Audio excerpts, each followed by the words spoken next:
से आपका क्या ख्याल है बनेंगी फिल्म्स? ये क्वेश्चन बैक टू यू। मुझे नहीं लगता, क्योंकि मैंने अब ये सोचा हुआ है, क्योंकि मैं आपको पता है एक शो भी करता हूँ बनाम सरकार के नाम से। अच्छा।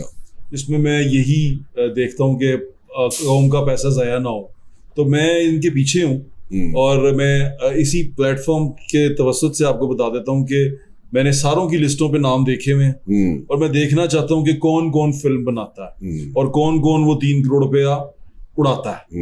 वो हम साथ बिल्कुल देखेंगे और वो मूवीज बनती हुई भी देखेंगे, और वो 30 लोगों की लिस्टें हैं पूरी जिनको वो पैसे मिले हैं।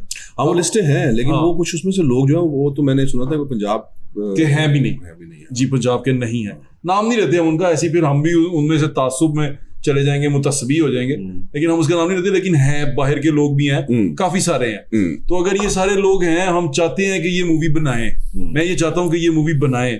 और जिस तरह आपने कहा कि लोगों को ये 3 करोड़ रुपया इनके लिए नहीं है, ये 3 करोड़ रुपया उस अवाम के लिए है जो इस फील्ड से मुंसलिक है। जी बिल्कुल, उनको देने के 100% कि वो काम करें। जी जी बिल्कुल ऐसा ही है। वो जो लोग वहां पे देखें, क्रू एक लग बनेगा, एक पूरा घर बाहर चलता है। मतलब मैंने सुना किसी ने हवल भी बुक करवा ली थी ना, 1.5 करोड़ आधी किस्त आई थी 1.5 करोड़ की, तो किसी ने हवल भी बुक करवा ली थी। पता नहीं वो मजाक था या सीरियस थी बात, लेकिन सुनने में आया कि मजाक ही बड़ा, मैं भी ये सोच रहा हूँ, बेहुदा सा मजाक है, मतलब कि अगर ये है तो मतलब हवल बुक करवा ली है। मैं फिर नाम नहीं ले रहा, लेकिन मैंने सुना किसी ने हवल बुक करवा ली थी। तो अल्लाह करे ये तो गवर्नमेंट ने कोई ना कोई तो मेजरमेंट्स रखी होंगी। यही बड़ी हैरानगी की बात है कि मेजरमेंट्स क्या करेंगे।